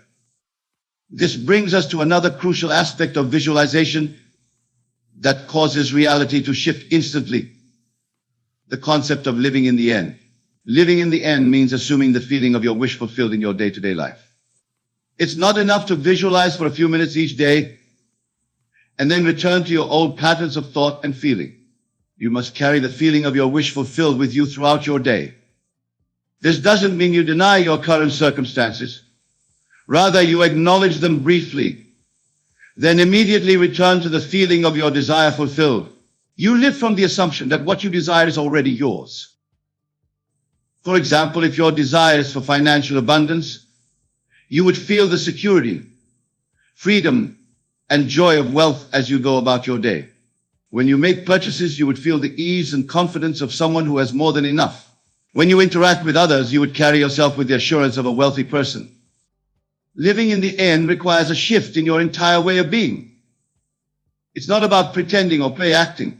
It's about genuinely assuming a new state of consciousness. When you do this effectively, you'll find that your actions naturally align with your assumed state. This practice of living in the end can be challenging at first. Your current circumstances may seem to contradict your assumed state. This is where persistence and faith come in. You must persist in your new assumption, even when your senses deny it. Remember, your senses only show you the effects of past assumptions. As you persist in your new assumption, as you consistently live from the end, your outer world must gradually reshape itself to match your inner picture. Now let us address the role of action in this process of instant reality shifting. Some people mistakenly believe that visualization means they can simply imagine their desires and then sit back and wait for them to magically appear. This is not the case. Effective visualization does not negate action, it informs action. When you successfully impress your desire upon your subconscious mind, when you truly feel your wish fulfilled, you will be inspired to take actions that align with this state. These actions will feel natural, even inevitable. They will not be driven by fear or lack, but will flow from your assumed state of fulfillment. This is a crucial distinction. When you take action from a place of lack, trying to get what you desire, you are actually affirming the assumption of not having it. But when you take action from the assumption of already having your desire fulfilled, you open yourself to infinite possibilities for its expression and expansion. So do not neglect action, but ensure that your actions are aligned with and flowing from your assumed state. Let your feeling guide your actions, rather than hoping your actions will create the feeling. Now, let us explore the concept of detachment in relation to visualization and instant reality shifting. Detachment doesn't mean you don't care about your desire. Rather, it means you're not anxiously attached to seeing immediate results or figuring out how your desire will manifest. When you're detached, you can visualize and feel your desire fulfilled without constantly looking for signs of its manifestation. You trust in the process, knowing that as you maintain the feeling of your wish fulfilled, it must inevitably express itself in your outer world. Detachment allows you to live in the present moment while holding your assumed state. It frees you from the anxiety and doubt that can undermine your creative work.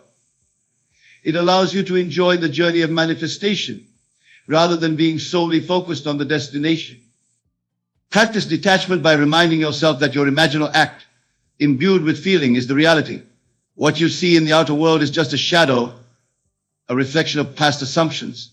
As you persist in your new assumption, this shadow must change to match the new reality you're imagining and feeling.